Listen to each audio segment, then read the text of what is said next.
Hey, welcome to the Motormouth YouTube channel. I'm Zach. I'm Andrea. This is Questions, Coffee, and Cars 208. How do you get a question in? Follow along on Instagram at Motormouth_Andrea. Every Sunday, I put a post out asking for questions. Once we gather them, the post is deleted and we start the show. Time now for Questions, Coffee, and Cars. Your questions from Instagram. Hi guys, I'm super close to pulling the trigger on a 2025 GTI, but I need to add an aftermarket remote start system since I street park in New York. Is this a bad idea? Will it impact the warranty? What do you guys do with yours in the winter? Okay, can I get on my high horse? Get on your high horse, and then I spoke to Volkswagen. I'm sure the dealer has an aftermarket one, right? No, I don't want. Right. Anyway, you go ahead with yours first, and then I'll say what Volkswagen Canada said. One of the worst things you can do for your car is to start it and let it idle. Cars today are designed, the weight of the oil is 0-15 or 20. It's like super thin oil. So that you can start the car, drive away, and the way you heat up a modern car is you start it and you drive smoothly and slowly and let the engine warm up, and then the cabin warms up after that. I understand that you want to warm the car and get it nice and toasty. That is the worst thing to do to a modern engine, is to let it sit and idle while it's warming up. Yes. And the most pollutants come out in the first few minutes of starting a car. And we're not bothered by not having that feature in our GTI because we just wouldn't use it ourselves. However, some of you I know will chime in and say yes, but you live in Vancouver, which is true. It never gets super cold. I understand why people love the feature. They use it all the time because it's cold outside and they want to warm up their vehicle. So Volkswagen Canada says, look, you can go ahead and do it, and this will be the same for the U.S. It's just my contact is in Canada. And he says, sure, you can go and do it. But if there are any issues with the vehicle because of that feature that you added yourself, yes, you will have a problem with the warranty. Now, you could add the feature and all goes swimmingly well and you have no problems. Then you won't have a problem with your warranty. But if something happens, possibly with the wiring, and it affects other things. The big thing is carbon buildup. When you're running the engine, you remember, you might be old enough to remember when you had a manual choke that you had to pull out and run the car rich to get it to warm up. Well, that heat cycle is happening automatically because the engine has to heat up as quickly as possible to heat up the catalytic converter. What they have is called a shed test. What they do is they put a car, what's this leaking? I hate that. They put a car in a shed. It's called a shed test because you put a car in a shed. And then they start the car up and they run it, I think it's for 3 minutes or 4 minutes. And then they test the pollutants inside the shed. Yeah. Capture all the pollutants. And it has to hit a minimum amount, or a maximum amount, I should say, to pass this test. So the only way that happens is by driving the car. It warms up the catalytic converter quickly, and that's why you shouldn't be letting it idle. Are hybrid vehicles suitable if you only drive a few times a week for short distances? A friend with a 2024 Corolla Cross went on vacation for 2 weeks and came back to a dead battery, assuming it's the smaller 12-volt battery. You're right on that. Is this an issue for all new hybrids, or would a Honda or Korean hybrid system fare better if not used for a period of time? You need to drive hybrids. Now, Lexus and Toyota models have had problems with the 12-volt battery. So what we recommend is if you are not going to drive it more often than twice a week, you need to trickle charge it. I don't hear as much with Honda and the Koreans, but I don't know for sure. Okay, we're hearing this mostly from Toyota Lexus users. Yeah. And we're hearing it's a common problem where if you don't drive the car enough, the battery, the regular 12-volt battery dies. And without the 12-volt battery, you can't drive the car. Like you would think, it's not the drive battery that's running the wheels. No, it's running everything else in the car, including the ignition. My brother, Andrea's brother-in-law, he has a Prius plug-in. Even with the plug-in, where it's plugged in overnight, the 12-volt battery has died on him. Yeah. The dealer said to him, you have to change the battery, and it was under warranty. And I think it was quoted something crazy like $400 for this battery. And then we spoke to Toyota Canada, and they said, no, just put it on a trickle charger. And by a trickle charger, we don't mean you have to pop the hood and find the terminals and put it on the terminals. No. You just plug it in. It's a tender. They call it a battery tender. You plug it in the cigarette lighter, and it just keeps the 12-volt system topped up. Should you have to do that? Absolutely not.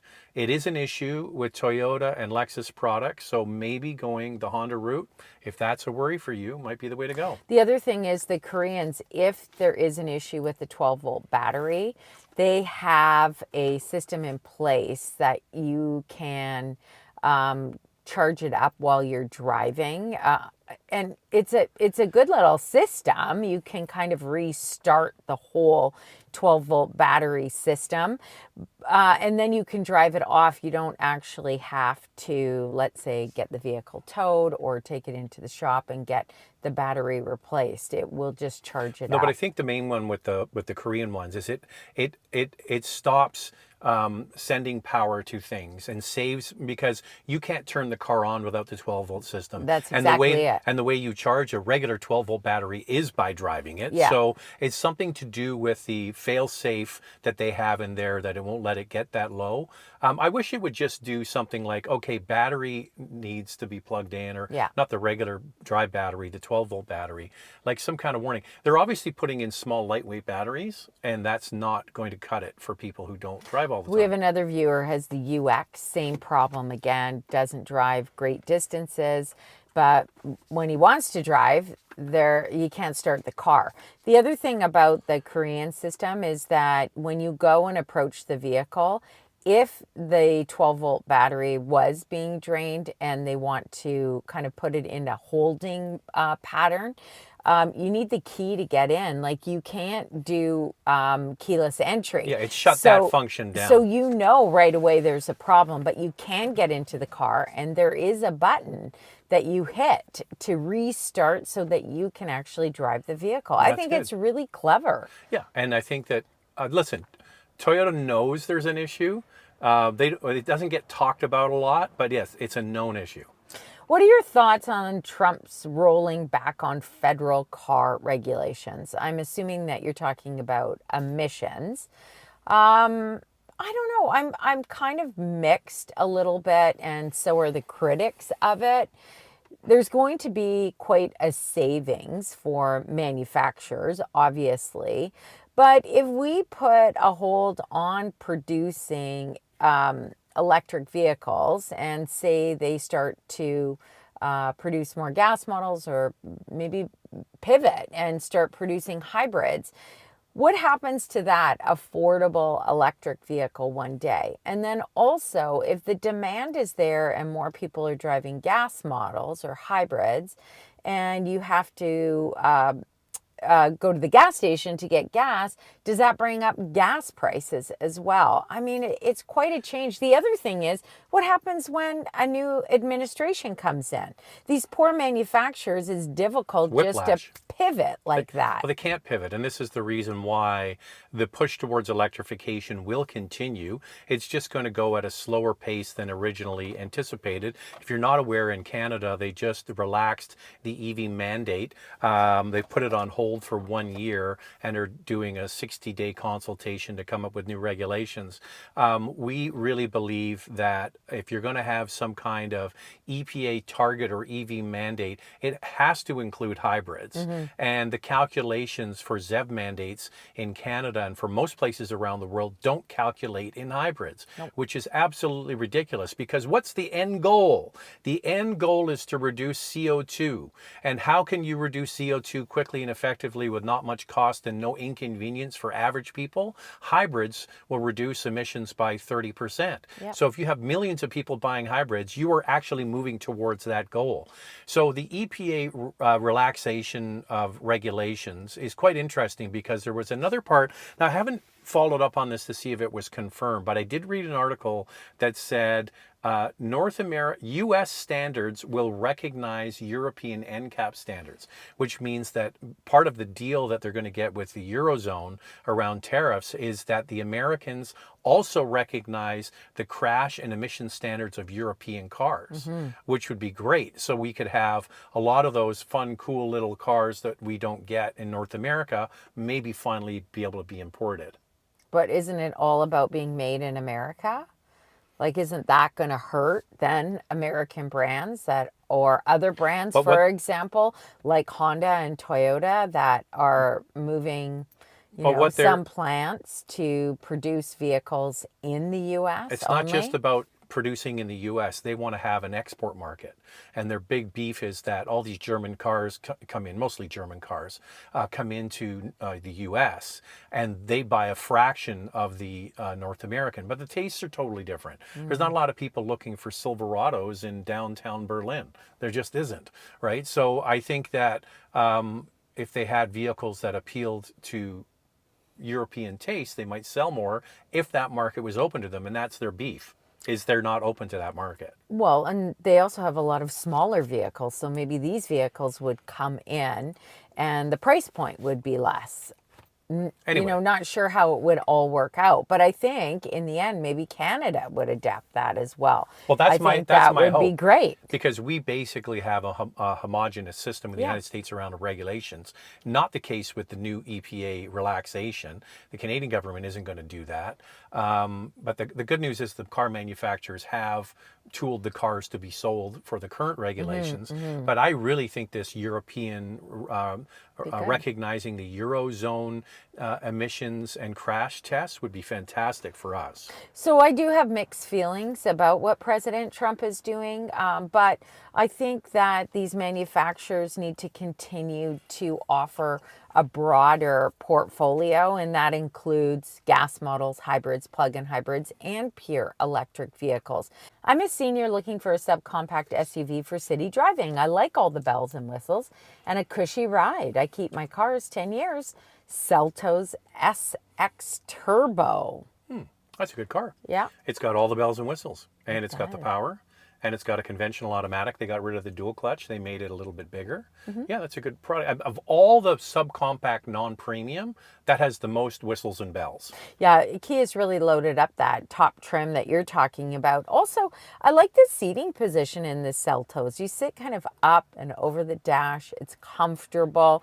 It's just an easy driving vehicle, especially in the city, and it's a good size. You're going to find rear seat legroom to be pretty good for the subcompact class and some half decent cargo space as well. So I think that's a good option. Some people are concerned about the turbo engine and longevity, the fact that you keep it for 10 years. I wouldn't say that Consumer Reports gives the Seltos a great reliability score, but that's something that you have to decide on. I do believe that hybrids for resale value, but you're keeping it long term. If you're keeping it, yeah. But I'm just thinking for gas mileage for you, you might want something that's more fuel efficient going into that 10-year mark for yourself. So an old college buddy of mine, Malcolm, who lives in Ontario, has, I think he said it's a 17-year-old Hyundai Tucson, and he has it rust-proofed every year by Crown. Smart. And then somebody wrote in the Facebook comment, oh, but what about the car? And he said, the car is great. He said, the trick with the Hyundais and the Kias is, he said, do the maintenance and do all the fluids and do it regularly. And he says his car's been fine. We love your show. Thank you. Your reviews are so informative. After 9 years, I'm in the market for a new car.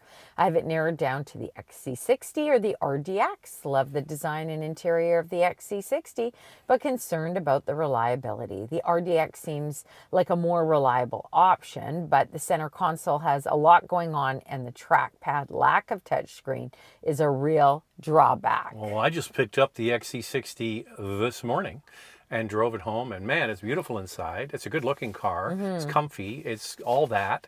We have the plug-in hybrid one, which is very smooth and refined, and Volvo has been at that longer than pretty much everybody in the premium space. They brought plug-in hybrids out a long time ago, but you're right.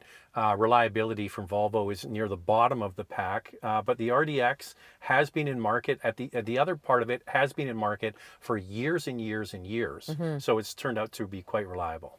I'm with you on the trackpad. It's not my favorite, but viewers who own the RDX say that they do get used to it. So anybody who owns an RDX, chime in.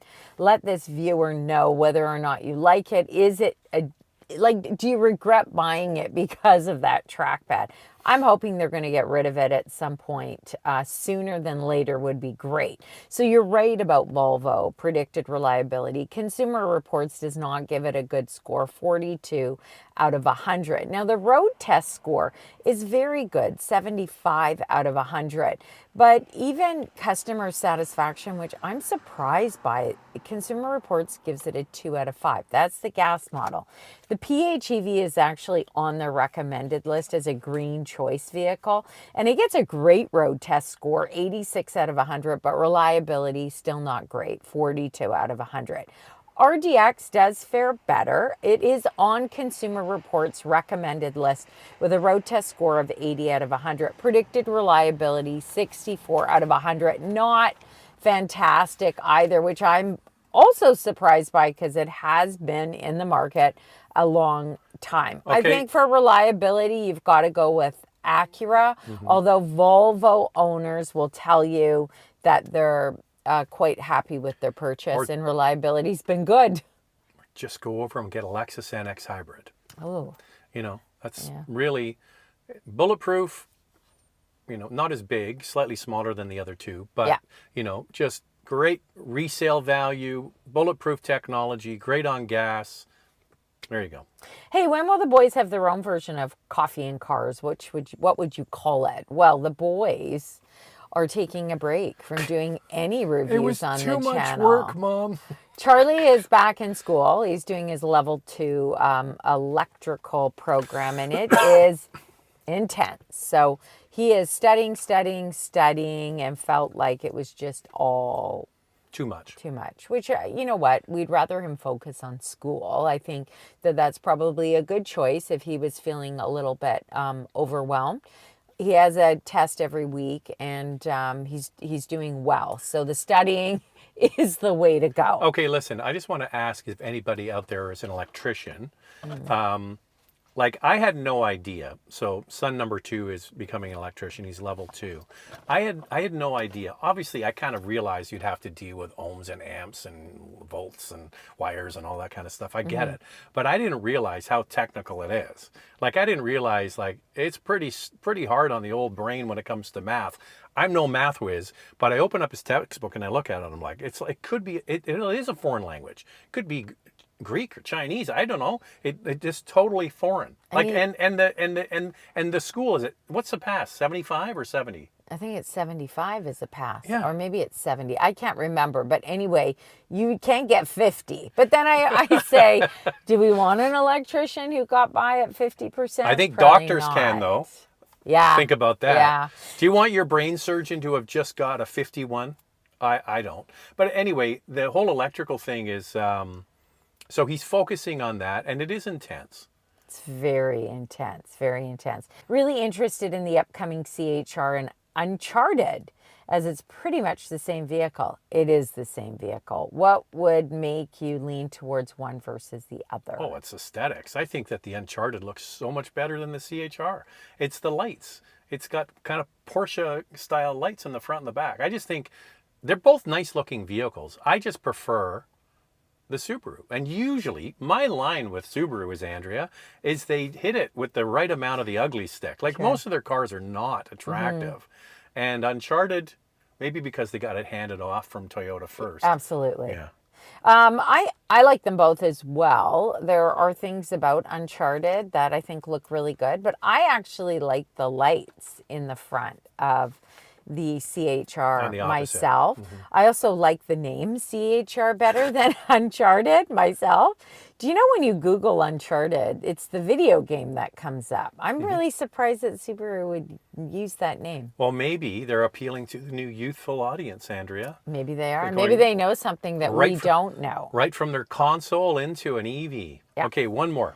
Okay, one more. Hey guys, can we have a 3-2-1 on the best hybrid sedan hatchback options? As a second car for my wife, we already have a 2023 Palisade and looking to replace our 2012 Mazda 3 hatchback. She would be primarily using the car for her daily commute to office, approximately 45 to 50 kilometers a day. This is easy. It is so this is easy. easy. You ready? Yeah. 3, 2, 1. Civic hybrid, for sure. Civic. Hey, listen, last year we drove the Civic Hybrid, Yes. and then we got another one back. We got the sedan, and we got the hatchback, and we chose it as our Motormouth car of the year. We That's did. how much we liked it. It's got 200 horsepower.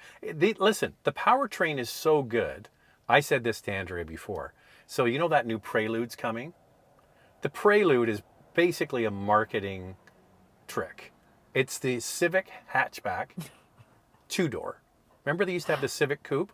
So now they've rebadged it Prelude. It's got a Civic hybrid drivetrain and the Type R suspension. And they call it the Prelude. Zach keeps saying that to me over and over and over again. You're still not going to change my mind about the Prelude. It's a hybrid. It looks super cool. I cannot wait to drive it. Well, it's I going to think be a Civic. that is one of my most, I'm excited about that vehicle. I can't wait. And the name, Prelude.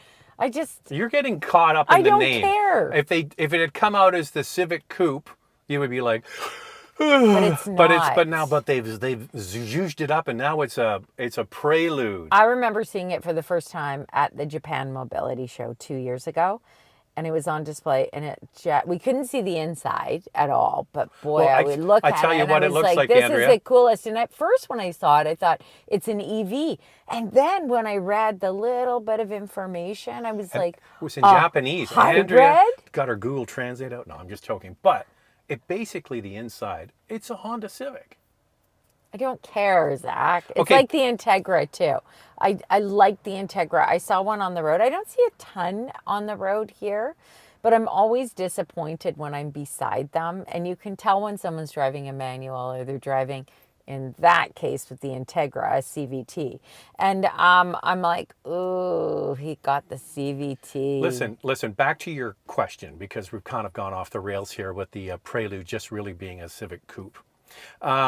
Is that the Civic hatchback, first of all, it doesn't look like a hatchback. It looks like a tiny little compact car. It looks great in the blue one that we had, and you are going to love it. It's just so fun to drive and gets great fuel economy. Get that one for your wife. How do you get a question in? Follow along on Instagram at Motormouth_Andrea. Every Sunday I put a post out asking for questions. Once we gather them, the post is deleted and we start the show. See you next time. Thanks for watching.